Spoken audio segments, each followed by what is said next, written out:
Konsep dasar dan ruang lingkup ekonomi moneter Islam. Ekonomi moneter Islam adalah cabang ilmu ekonomi yang membahas tentang peran uang dalam mempengaruhi harga, barang, jasa, dan kegiatan ekonomi dalam suatu negara.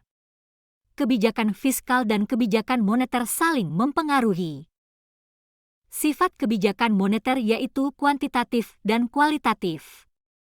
Kebijakan kuantitatif meliputi operasi pasar terbuka, politik diskonto, dan rasio cadangan minimum. Kebijakan kualitatif meliputi moral persuasif, pembatasan investasi, dan pinjaman. Cara menilai ekonomi suatu negara yaitu apabila nilai mata uang suatu negara tinggi maka perekonomian negara tersebut makmur dan sebaliknya apabila mata uang rendah maka perekonomian suatu negara dianggap buruk. Ekonomi moneter mencakup atau mempelajari beberapa hal di antaranya. 1. Peranan dan fungsi uang dalam perekonomian. 2. Sistem moneter dan pengaruhnya terhadap jumlah uang beredar dan kredit. 3. Struktur dan fungsi bank sentral. 4. Pengaruh jumlah uang beredar dan kredit terhadap kegiatan ekonomi. 5. Pembayaran serta sistem moneter internasional.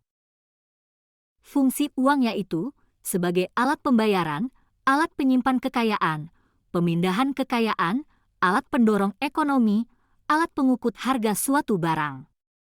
Pada konsep ini ekonomi syariah memandang uang sebagai alat tukar. Hal itu mempresentasikan kekuatan daya beli, purchasing power, yang dianggap sebagai satu-satunya fungsi uang. Oleh karena itu dalam sistem ekonomi syariah digunakan tingkat pengembalian syariah dari kegiatan ekonomi sebagai instrumen intermediari. Dalam pandangan kebijakan moneter syariah, sebenarnya bukan hanya mengutamakan suku bunga. Bahkan sejak zaman Rasulullah Shallallahu Alaihi Wasallam dan Khulafaur Rasyidin kebijakan moneter dilaksanakan tanpa menggunakan instrumen bunga sama sekali.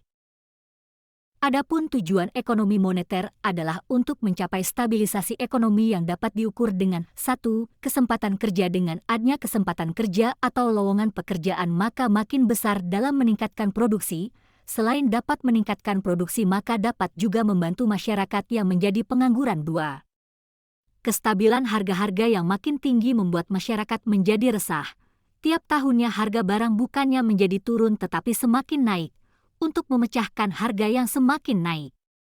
Maka pemerintah menstabilkan harga sehingga harga tidak mengalami kenaikan setiap tahunnya.